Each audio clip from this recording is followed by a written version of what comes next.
Hoje falaremos sobre o selo do Espírito. O selo do Espírito Santo que Deus colocou em nós quando nós nos arrependemos e recebemos o Senhor. Quando alguém ouve o Evangelho verdadeiro em Cristo Jesus e o recebe, é selado com o Espírito Santo para a salvação. E nunca mais este selo sai da sua vida. Em nenhum lugar da Bíblia, no Novo Testamento, diz que o Espírito Santo sai do homem. E isso é invenção da tradição evangélica. Porque o Senhor não brinca de selar. Se ele selou, é porque está selado para sempre. Em Efésios 1,13 diz assim: em que também vós, depois que ouviste a palavra da verdade, o evangelho da vossa salvação, tendo nele também crido, foste selado com o Santo Espírito da promessa.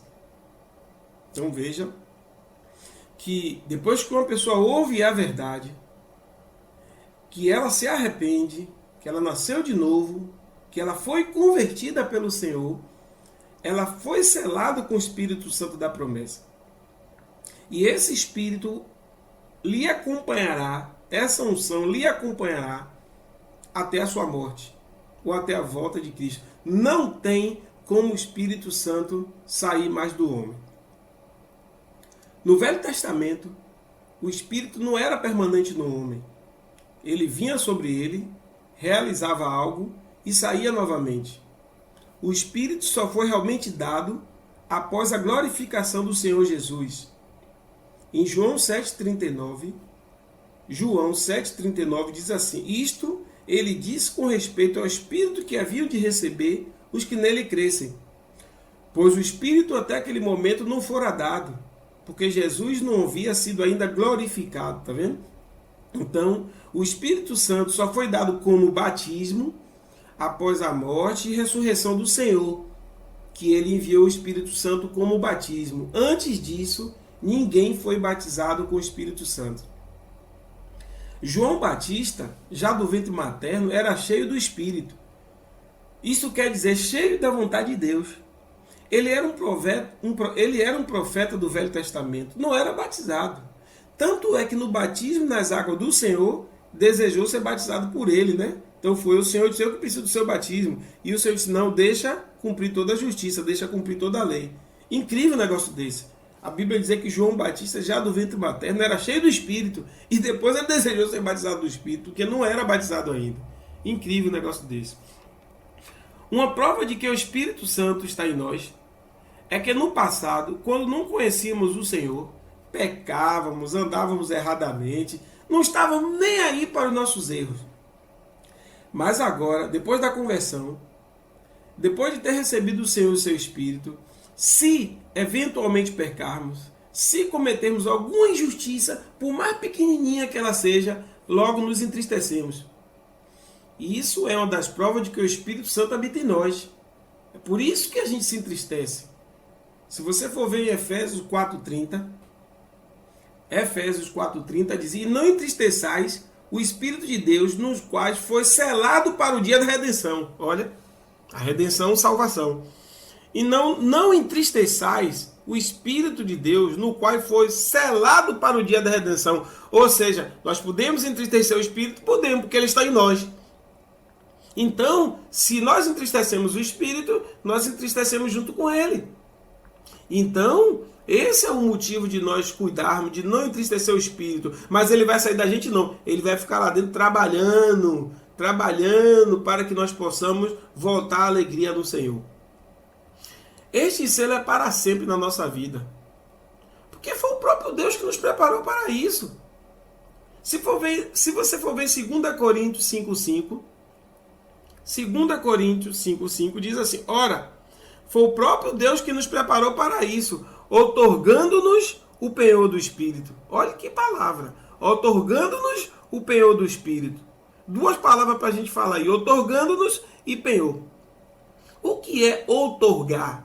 Outorgar é apresentar, conceder, agraciar, atribuir, ceder, conferir, dar, deferir, dadivar, delegar, dispensar, distinguir, nós fomos distinguidos do descrente, nós fomos do descrente, nós fomos selados.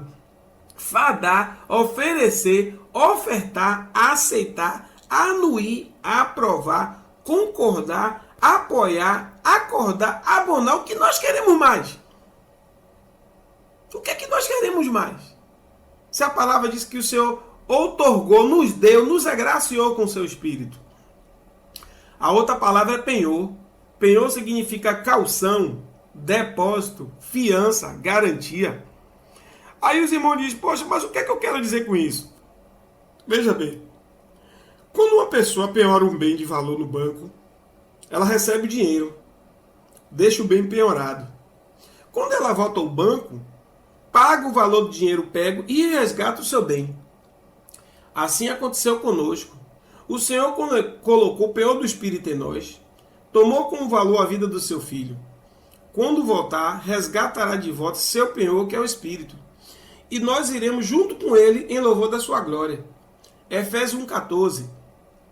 Efésios 1,14 diz, o qual é o penhor da nossa herança, até os resgates da sua propriedade em louvor da sua glória. Olha o penhor aí.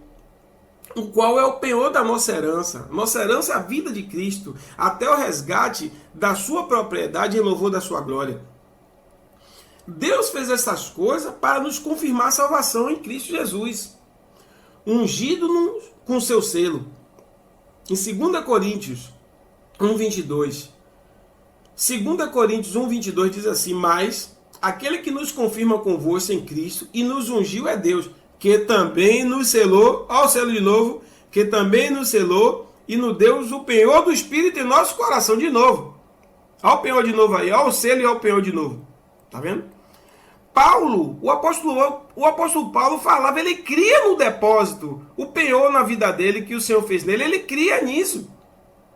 Em 2 Timóteo 1,12, 2 Timóteo 1,12, ele diz, e por isso estou sofrendo essas coisas. Todavia não me envergonho, porque sei em quem tenho crido, e estou certo de que ele é poderoso para guardar o meu depósito até aquele dia. Olha quem é poderoso. Diz, ele é poderoso para guardar o meu depósito até aquele dia. Dia aí com D com letra maiúscula, até o dia do Senhor.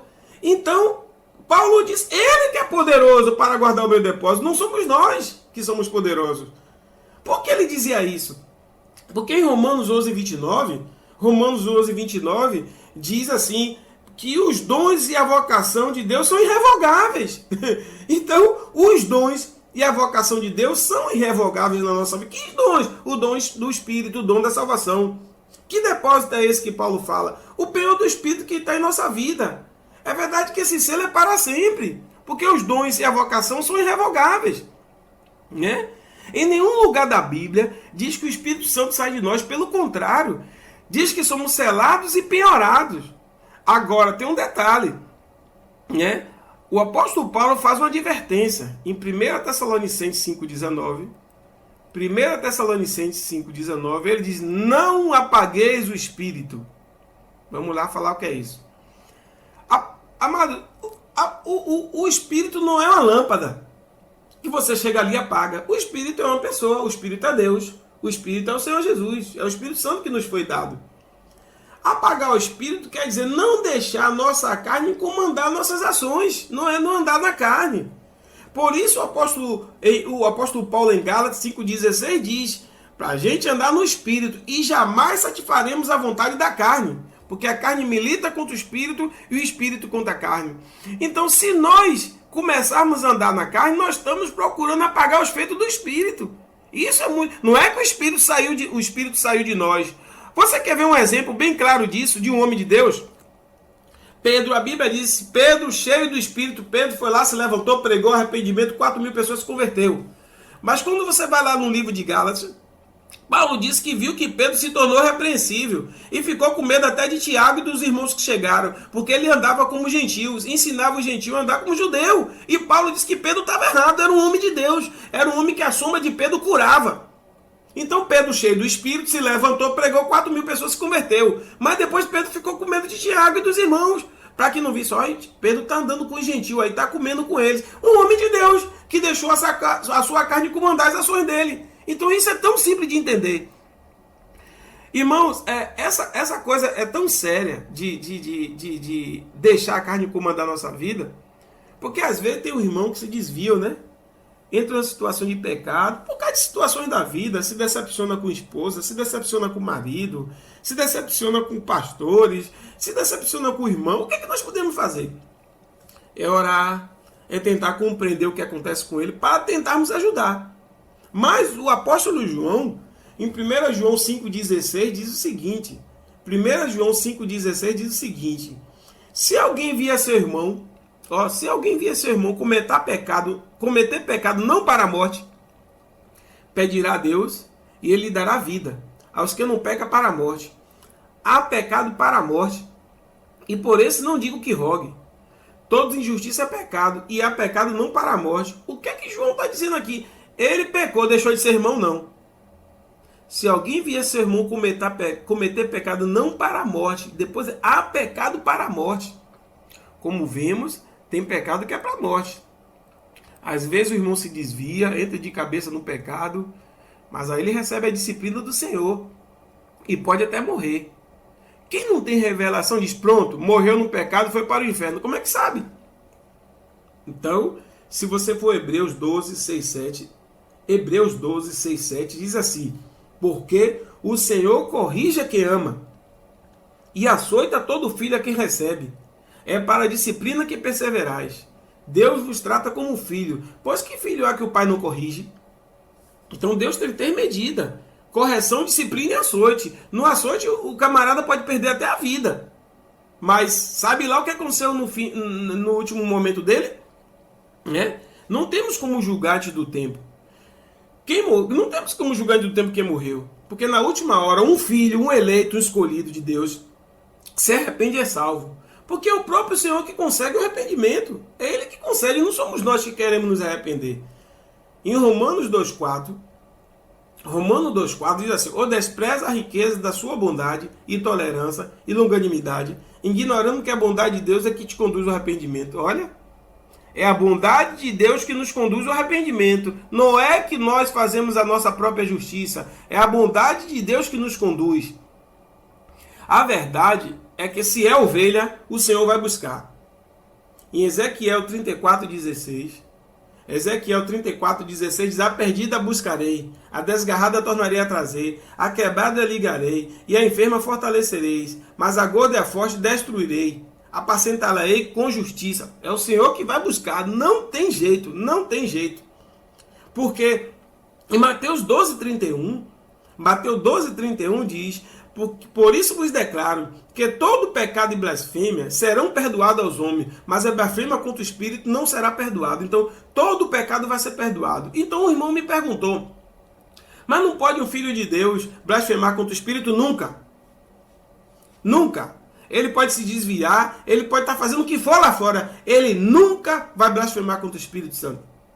Ele pode xingar o irmão, ele pode se zangar com o pastor, ele pode fazer o que for, mas ele nunca, porque o amor de Deus está nele, ele nunca vai blasfemar contra o Espírito Santo. Agora, tem um texto que é mal explicado, tem tirado o sono de muita crente que se desviou e acha que não tem mais jeito para ele. Alguns já me disseram, meu irmão, não tem mais jeito para mim. Não tem mais jeito para você, por quê? Porque eles leram em Hebreus 6, 4, 6. Hebreus 6, 4, 6 diz assim, é impossível, pois, que aquele uma vez for iluminado e provar o dom celestial e se tornar participante do Espírito Santo e provar a boa palavra de Deus e os poderes do mundo vindouro e caíram, sim, é impossível outra vez renová-lo para arrependimento, visto que de novo estão crucificando para si mesmo o Filho de Deus e expondo a ignomínia. Veja bem, esse texto aí está dizendo que não tem como renovar a pessoa para arrependimento. Porque, amados, depois que a pessoa se arrependeu uma vez na vida, já era. Não tem mais como pregar. Ela pode sair, se desviar, estar lá no pecado, e você vai pregar para ela para se arrepender daquilo que ela está fazendo. Mas depois que ela se arrependeu, que ela provou o dom celestial e se tornou participante do Espírito Santo, como é que não tem mais jeito para essa pessoa? Está dizendo que é impossível renovar. A pessoa nasceu de novo uma vez na vida. A gente precisa entender que tem pessoas que passam por cada problema. Eu já ouvi cada problema que a pessoa vai para o mundo. Mas o Senhor está lá trabalhando nela. Está no tempo de Deus. O Senhor está trabalhando e ela vai voltar, não tem jeito. Devemos procurar sempre estar cheio da vontade de Deus. Porque a sua unção não sai, mas é permanente. Em 1 João 2,27 diz assim: quanto a vós outros, a unção que dele recebeis permanece em vós. E não tenha necessidade que alguém vos ensine. Mas como a sua unção vos ensina a respeito de todas as coisas, e é verdadeira e não é falsa, permanecei nele, como também ele vos ensinou. A unção que dele recebeis permanece. Essa unção não sai, ela permanece em nós. Que possamos desfrutar, irmão, que possamos desfrutar dessa maravilhosa verdade. Sabemos que não queremos possuir a unção, porque já temos. Em 1 João 2,20, o apóstolo diz: e vós possuís unção que vem do santo, e todos têm de conhecimento. Possuímos ou não possuímos? Nós possuímos a unção que vem do santo, amados. Amados, somos selados com o Espírito para sempre.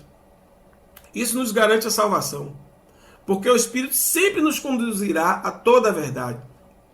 Para finalizar, é por isso que em Efésios 1,13 Paulo diz: em quem também vós, depois que ouviste a palavra da verdade, o evangelho da vossa salvação, tendo nele também crido, foi selado com o Santo Espírito da promessa.